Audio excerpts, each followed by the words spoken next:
श्रीगुरुभ्यो नमः। श्रीमद् भगवद गीता अध्याय 3 कर्मयोग श्लोक 13। यज्ञशिष्टाशिनः सन्दो मुच्यन्ते सर्वकिल्बिषैः भुज्यते ते त्वखं पापा ये पचन्त्यात्मकारणात्। आध्यात्मिक मनोवृत्ति वाले जो भक्त पहले यज्ञ में अर्पित करने के पश्चात भोजन ग्रहण करते हैं, वे सभी प्रकार के पापों से मुक्त हो जाते हैं। किंतु जो अपनी इंद्रिय तृप्ति के लिए भोजन बनाते हैं, वे वास्तव में पाप आर्जित करते हैं। वैदिक परंपरा में भोजन इस भावना से बनाया जाता था कि भोजन भगवान के सुख के लिए है।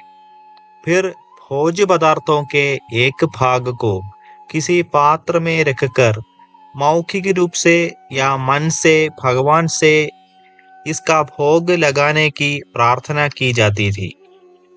भगवान का भोग लगाने के पश्चात पात्र में रखे भोजन को भगवान का प्रसाद या भगवान की कृपा समझा जाता है।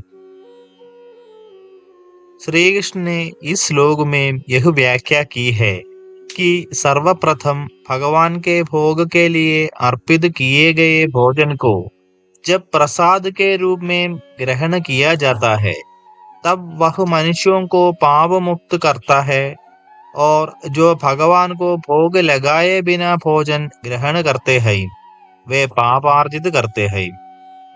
अब यह प्रश्न उत्पन्न होता है कि क्या हम मांसाहारी भोज्य पदार्थों का भगवान को भोग लगाने के पश्चात उसे भगवान के प्रसाद के रूप में स्वीकार कर सकते हैं?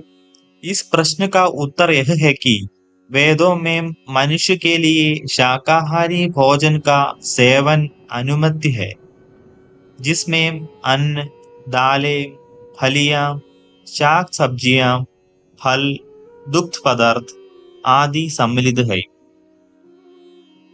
वैदिक सभ्यता के अतिरिक्त संसार की सभी सभ्यताओं के इतिहास में पुण्य आत्माओं ने मांसाहारी भोजन के सेवन को अस्वीकार किया और यह कहा कि ऐसा भोजन हमारे पेट को पशुओं का कब्रिस्तान बनाता है। यद्यपि इनमें से कुछ ने मांसाहारी भोजन ग्रहण करने वाले परिवारों में जन्म लिया था, तथापि वे शाकाहारी जीवन शैली की ओर आकर्षित हुए, क्योंकि वे आध्यात्मिक पद पर उन्नत थे।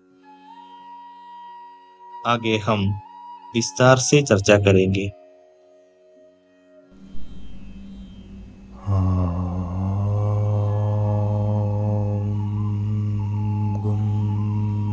गुरुभ्यो